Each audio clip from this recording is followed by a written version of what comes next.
You know what time it is. It's time to play some toss. Welcome everyone to episode 44 of the Tristan on Sports Show Toss. Yes, it is in fact your main man, T-Squared Tristan Thomas. Welcome back to Toss. Welcome back to me, back on the scene. There have been a lot of nonsensical takes out there. So you know the one-man record crew had to come back and ruin those folks' plans. So let's get right into it. We have a special edition of Toss going on right now. Packers season is over. It was not good. It was not great. It wouldn't even resemble anything that closely pertains to football. It was downright rotten. The Packers are on the brink. And that is what this episode is all about. The Green Bay Packers. We have to do the season wrap, but the Packers are on the brink. Are they on the brink of disaster? Are they on the brink of greatness? Well, to this point, it's been disaster. 6-9-1. 6-9-1. This is what you can expect from your Green Bay Packers. 6-9-1. That's what happened this season. This is following a 7-9 season, which you did not have Aaron Rodgers for most of it, but you had Aaron Rodgers all season long this year. And the best you could muster up was 6-9-1. It got so bad this season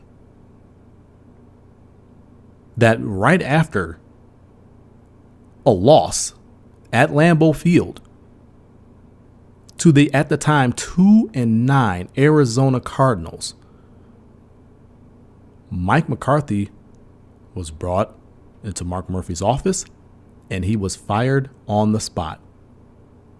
Now, I remember watching that game and I said aloud, oh, this is it.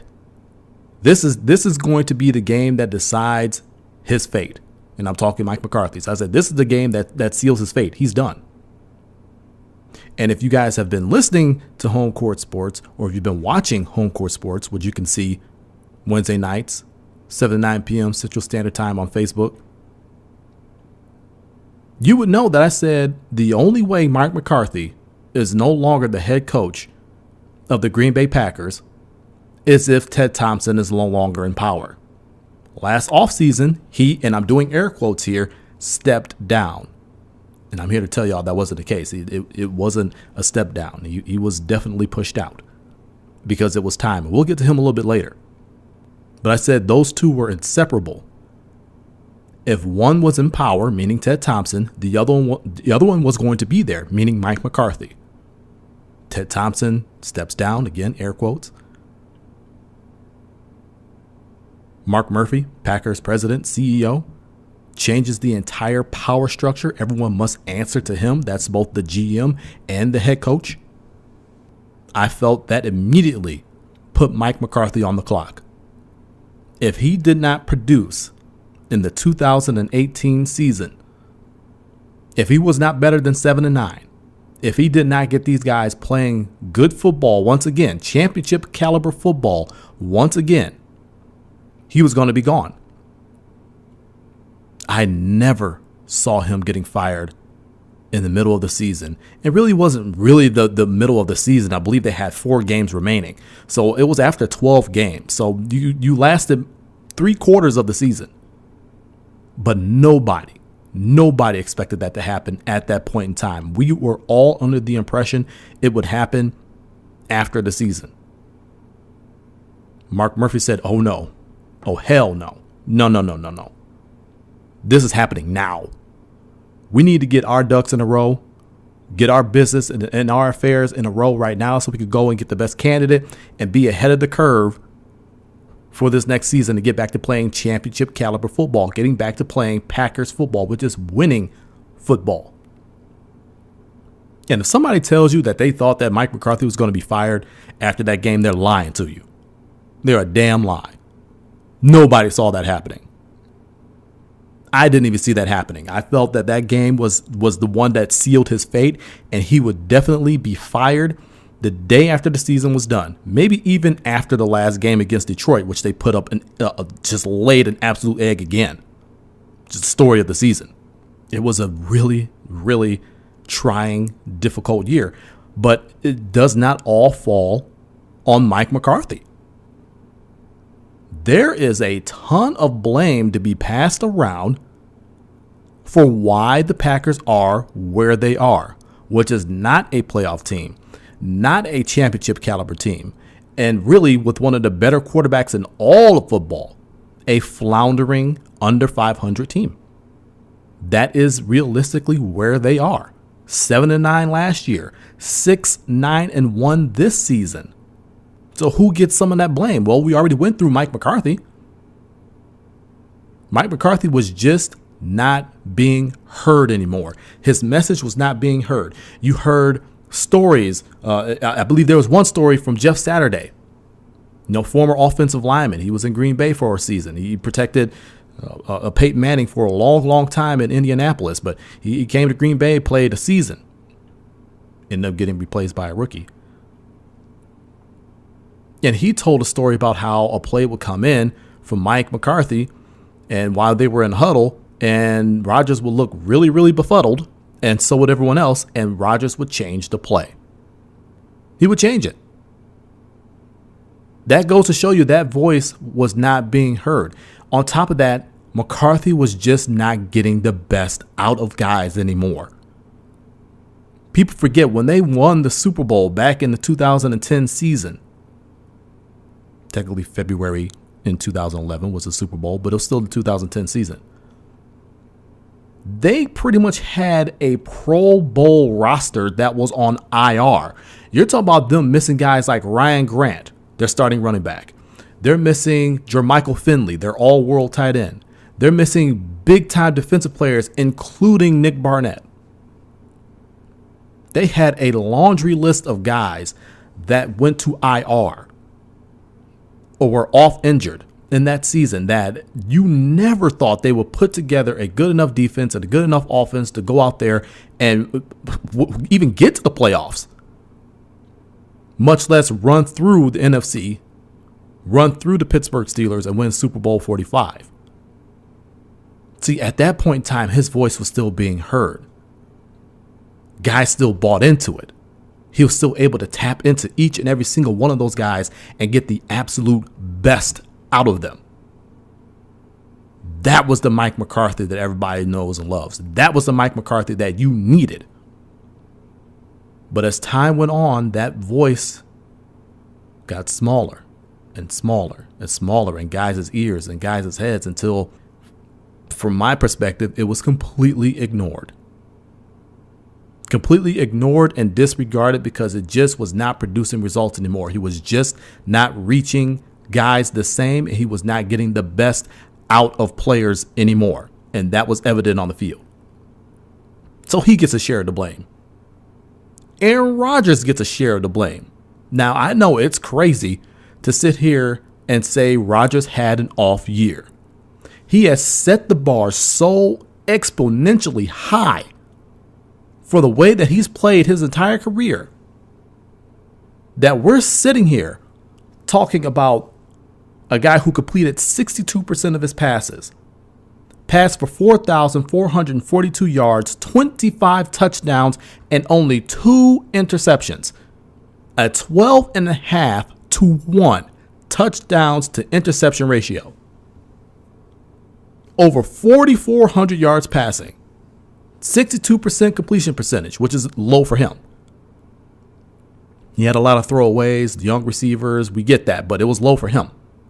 We're talking about a season like this that will go down as any other quarterback's best year, all pro, Pro Bowl, MVP possibly type year, career year, being a mediocre off year for Aaron Rodgers. That's how high the bar has been set for him by him.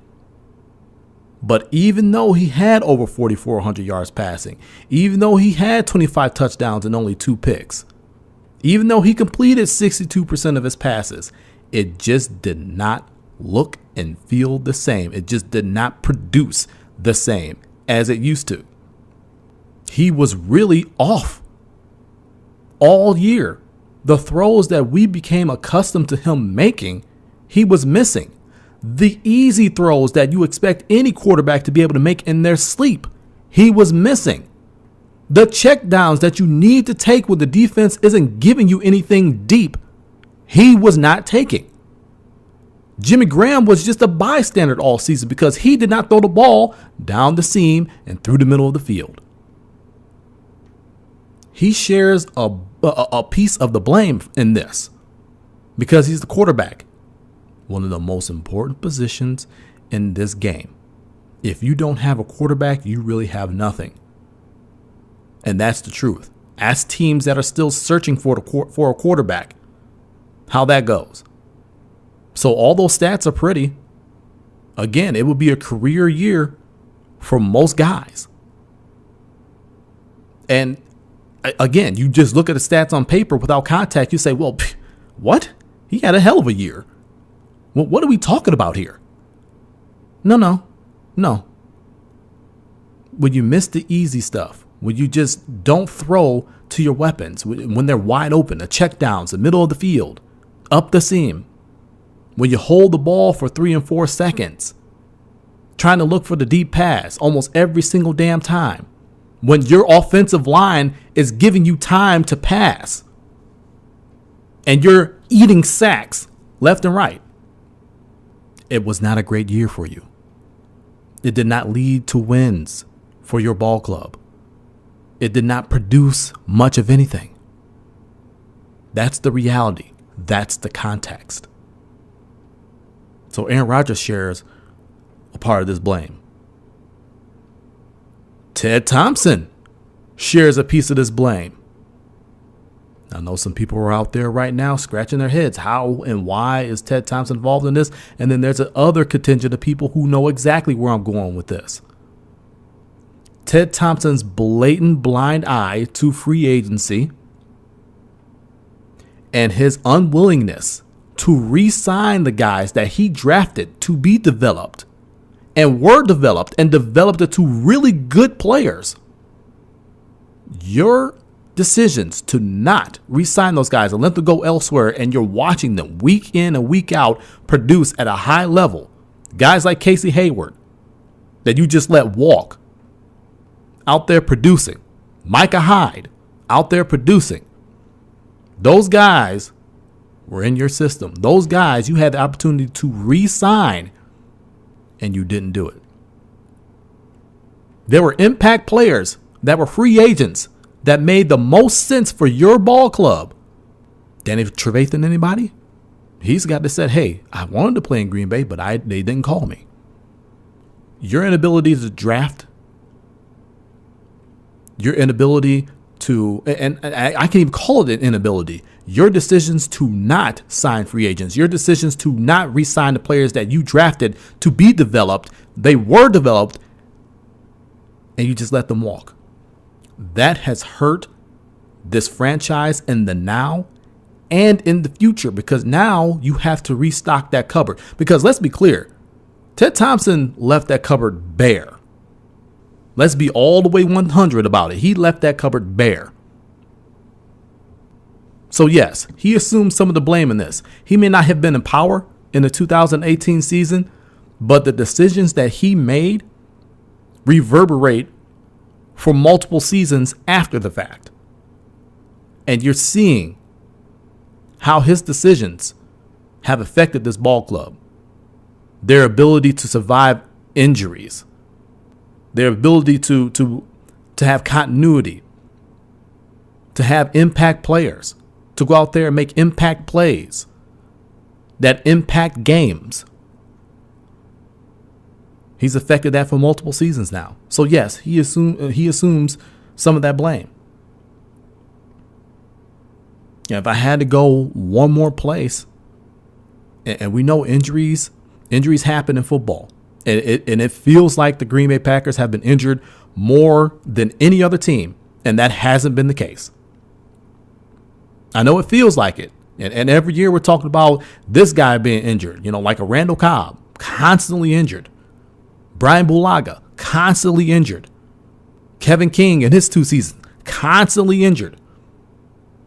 Seems like we're always talking about the same guys that come up with the same injuries. And then you sprinkle in some other impact players and they're getting injured, and that affects you on the field. And since you don't have the talent ready to come off the sideline because of Ted Thompson's decisions to help you maintain, well, you end up with a 6-9-1 record. But if I had to go one more place to put blame, it's going to be on the Packers president and CEO, Mark Murphy, the very man who changed the power structure, but he changed the power structure way too late. You knew the lines of communication had eroded between Mike McCarthy, between Ted Thompson, between other folks in the front office. I mean, communication in the workplace is a basic. It has to be on point. It has to be 100%. Everything has to be clear. And sure, you're gonna forget a thing or two here and there. I get that. We're all human. But the lines of communication have to be open. You have to be able to speak about the tough things and the easy things. Those lines had eroded so horribly under your nose that it started to cause this erosion throughout the entire franchise. Now, I gave him credit for changing that power structure. And we'll get to what that power structure means in a minute, a little bit later in Toss. Now, I gave you kudos for that. But you did it too late. I understand you were on the business side of things, but you're the president and CEO of the Green Bay Packers, which means you need to have your finger on the pulse of more than just the business side. You need to have your finger on the pulse of more than just the Titletown district and everything that you're trying to build around the Green Bay Packers. Lodge Kohler, Hinterland Brewery, all that stuff is great. You're bringing in all this stuff. You're making Lambeau Field a destination and having other destinations around it. It is a great business move, and for that, I commend you. But at the very crux of it, the Green Bay Packers are a football team. You are the president and CEO of the Green Bay Packers football team, not just the business side of things, the football team as well, which means you need to have your finger on the pulse of it, and you changed the power structure way too late.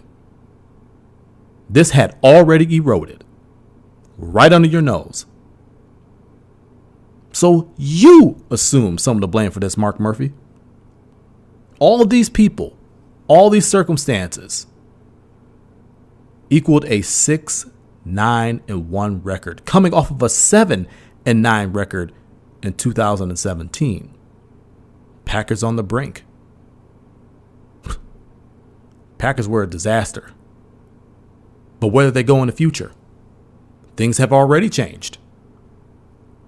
We'll get to those changes coming up next.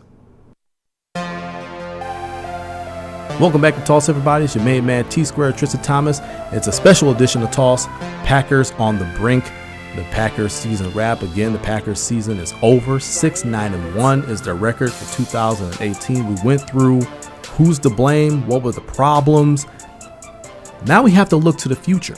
And as I mentioned before we went to break, things have already changed in 1265 Lombardi Avenue.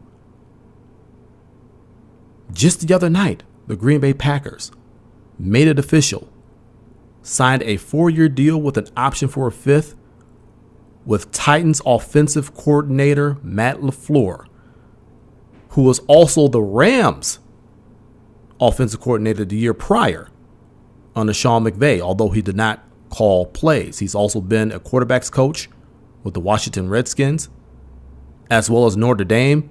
Side note, he was the quarterback's coach at Notre Dame when Deshaun Kaiser was the starting quarterback for Notre Dame. So there's history there. You hope he'll be able to tap into something and develop him just in case number 12 goes down. But you talk about a man, all told, who's been in coaching for 18 years, 11 of them in the NFL. Now, I know people are out there shaking their heads or scratching their heads. Why Matt LaFleur? Why him?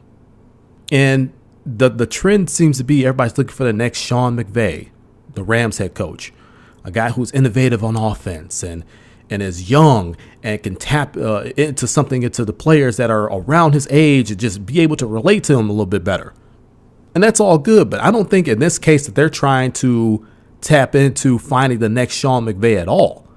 If anything, I think they're trying to find the next Kyle Shanahan. Now, LaFleur comes from that Mike Shanahan coaching tree, Kyle Shanahan being Mike Shanahan's son. So there's a bit of pedigree that he has there.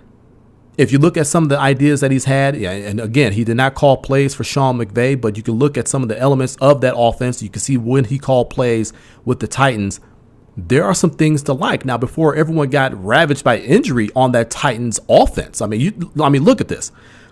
Marcus Mariota dealt with a nerve problem in his throwing arm. That's serious. All right, he missed games because of that. Who did they have to back him up? Blaine Gabbert.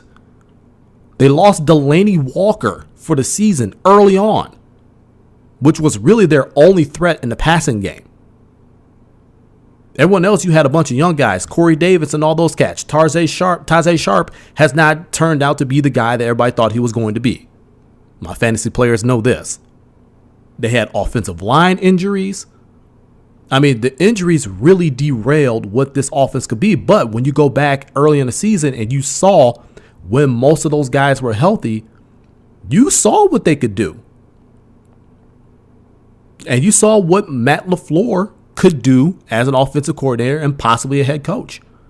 So that's why Mark Murphy, who led this search, who made the decision to sign him, Brian Gutekunst assisted him because, again, of that power structure. That's why Matt LaFleur is now the Packers head coach. Now, look, I know why people are scratching their heads. It's not a hot name. Everybody thought for sure this job was Josh McDaniels to either take or decline. But that wasn't the case. They didn't like what Josh McDaniels presented to them. They love what Matt LaFleur presented to them, and they're rolling with him. Again, 4 years with an option for a fifth. He's going to be charged with reining in Aaron Rodgers. And the narrative that's been put out there that Rodgers is uncoachable is laughable. It's laughable. Rodgers this year was in a situation that many other quarterbacks have found themselves in. A lame duck coach whose voice is not being heard, and a bit of that friction played out onto the field and onto the sidelines. But it's so much more overblown because it's Aaron Rodgers. So the fact that he's uncoachable is laughable. Now, was he a bit out of control? Maybe a bit. That I might be able to agree with. But I don't think he's uncoachable. I think that is a false narrative. I really do. Either way, LaFleur is going to have to get Aaron Rodgers, as well as the entire football team, to buy into a system, to buy into something new. And I think that's going to be, obviously it's going to take work, but I think it's not going to be as difficult as everyone is making it out to be, because you see what happened with McCarthy. McCarthy was in Green Bay for 13 years. I mean, after a while, somebody's voice just gets tiring. You need a different voice. I mean, Larry Bird, that's the only reason why he coached the Pacers for 3 seasons. He said, hey, after 3 years, guys tend to start tuning you out. It's time for me to step away. It's amazing that he lasted 13 years with one squad. So I think it's going to be a little bit easier than most people think. I think Rodgers and this entire football team want something new. They want new leadership. They want a new voice. They want a new vision. They want something fresh, something they feel that will work, something they can truly believe in. Matt LaFleur has his work cut out for him in that regard, but I don't think it's going to be as difficult as some people out there are trying to make it to be. Another reason why the Packers went with LaFleur. LaFleur's hiring opened the door for Mike Pettin to stay as the defensive coordinator. Now, if you listen to me on this program, if you read anything on Toss Nation Media that I've ever written in the Toss blog, If you ever listen to me or watch me on Home Court Sports, you know I say consistency is key, especially with young guys. It does not matter the sport. It could be football, soccer, baseball, hockey. It does not matter the sport. Basketball does not matter the sport. Consistency is key. Continuity is key, especially with young guys. It opened the door for Mike Pettin to stay as defensive coordinator, and it has been reported that he will stay as defensive coordinator, which is a huge, huge deal. He had this defense playing very, very well. You need to shore up that defensive line, and hopefully those guys can stay healthy. You do need to shore up that linebacking crew a little bit more. The back end of that defense needs to be shored up, but we'll get to that in a little bit. The passing defense was top notch. That rushing defense is what kind of dragged their defensive ranking down. But you love the work that Mike Pettin did with these young guys. You need to keep that consistency, that continuity there. So now that you know you have the same guy who's going to be there, a guy that you believe in his philosophies, you've learned his defense and you continue to learn it. But now you got another year with him, or you're going to be with him for the foreseeable future. That brings a lot of confidence to guys, especially when you're seeing results as they did this season under Mike Pettin. I love what he did on defense. So that's another reason why they went with LaFleur, because it was really pretty well known if Josh McDaniels had gotten the job, he was going to bring his own guys in.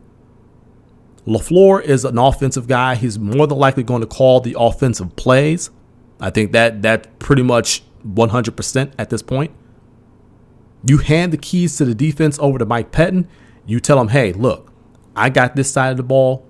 You got that side of the ball. We'll communicate, as we need to. But I'm handing you the keys to the defensive kingdom. You do what you need to do on that side of the ball. I'll go and get you guys the points. Sounds good. We need to see it happen, but we have to wait until September to start seeing if this is going to work or not. But I like Mike Pettin staying in place as defensive coordinator. He's damn good at what he does in that role. And I'm just glad for those guys that they get another year. They don't have to learn a new defensive system. They can continue to grow in that defense, and you can see it flourish. And with Brian Gutekunst at the helm, at GM, making decisions on player personnel, I think he's going to go and get a couple pieces for that defense to kind of shore up things and make it a little bit better. And speaking of Goot, this offseason is huge for him. It's huge. More so than, I think even more so than the head coaching hire. What Goot does in the offseason and free agency and draft is going to be so vitally important, not just for the present of the Green Bay Packers, but for the future. He has to start rebuilding things. He has to start taking that long-term view. He also has to have a short-term view. What kind of impact moves can I make that will impact the team positively to get us back to playoff contention immediately? And what can I do that's going to help us last in that realm of world championship contention for the foreseeable future? This offseason is telling, and he's got some decisions to make. Is he going to let Brian Bulaga go? If you do, that's going to be a hole on the right side, and you already have a hole on the right side at right tackle. But if you let Bulaga go, that's another hole at the right guard spot. It saves you money. It definitely saves you money. And that's money you could go and play with. But and they also need a left guard. That offensive line needs to be reshaped and rebuilt. And you can't do it via draft picks, because Aaron Rodgers is going to be 36 years old next season. 36. You don't have time to bring along young guys and hope they flourish. You need to go and make an impact on the offensive line immediately. The only way you can go and do that is via free agency and trade.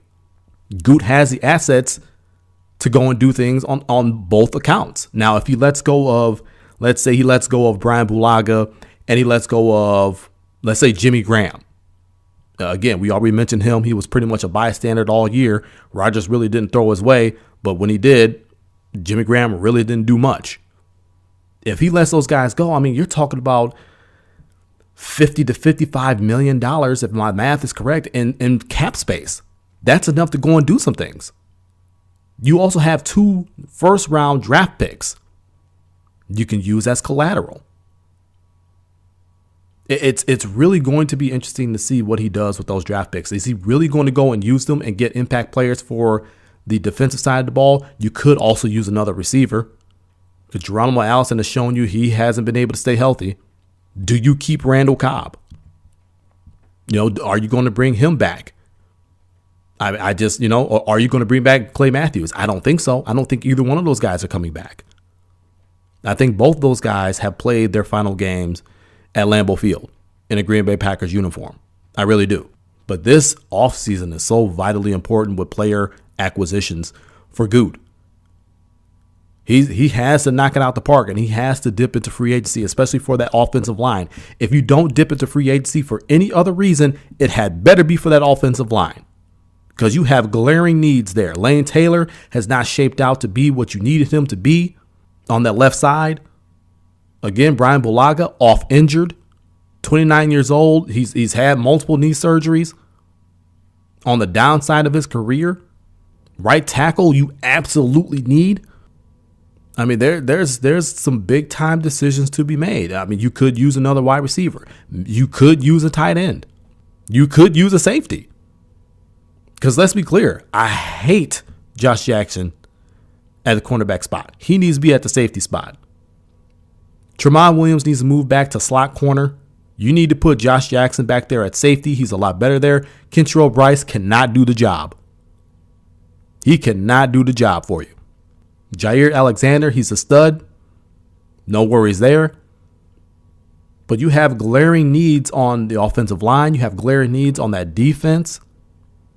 It's going to be a vitally important offseason of player acquisition for Gutekunst, because he's got to get this right. He's got to get this right for now and for the future. And he's already shown he's not going to leave any stone unturned. So I have faith in him. But this offseason, he's got to knock it out the park. Too many vital holes and too many assets for him to sit on his hands and not get the job done. So this offseason is going to be vitally, vitally important. And lastly, we'll talk about Mark Murphy again. Now, earlier we put a lot of the blame on him changing the power structure far too late, how the lines of communication between the coach and GM and other front office personnel had eroded right underneath his nose.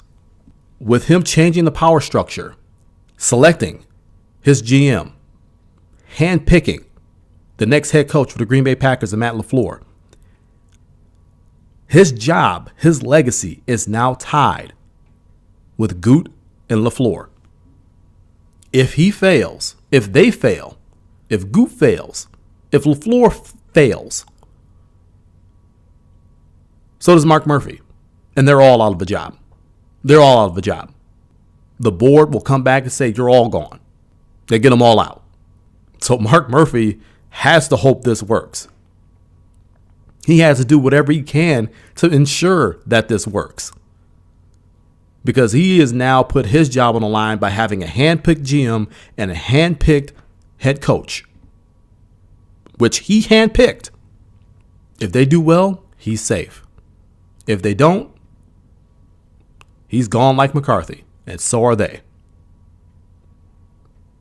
So you have to have hope for the future. We don't know if Matt LaFleur is the right guy for the job until we see what they do on that field. And we're not going to see what they do on the field until September 2019. Gut has a huge offseason ahead of him. This entire season's still not over. You're just getting into the divisional round of the playoffs. Got a long way to go. Scouting combine is not for, a few weeks. Got a long way to go. But he has a very important offseason coming up. And Matt and like I said, Mark Murphy, you handpick both these guys. Your legacy is now tied to them both. If they fail, so do you. And if they're gone, so are you. But you got to believe that there's better days for the Green Bay Packers ahead. Have some optimism. This is Toss.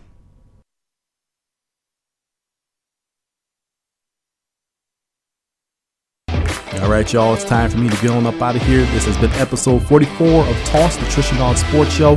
Packers on the brink.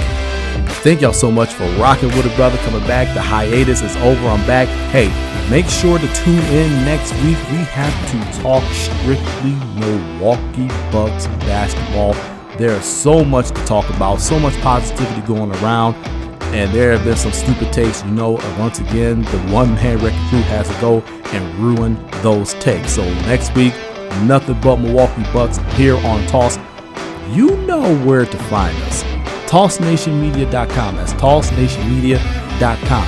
And you know where I'm at on Wednesday nights with Professor P on the Home Court Sports Show. Again, Wednesday nights, 7-9 p.m. Central Standard Time, only on Facebook. That's Facebook.com/Home Court Sports. We got Wednesday nights on lock. But, as I said before, it's time for me to get on up out of here. This is T-Squared Tristan Thomas reminding all of you that I'm the one and only. So are you. Embrace it. Until next week. So long from Toss.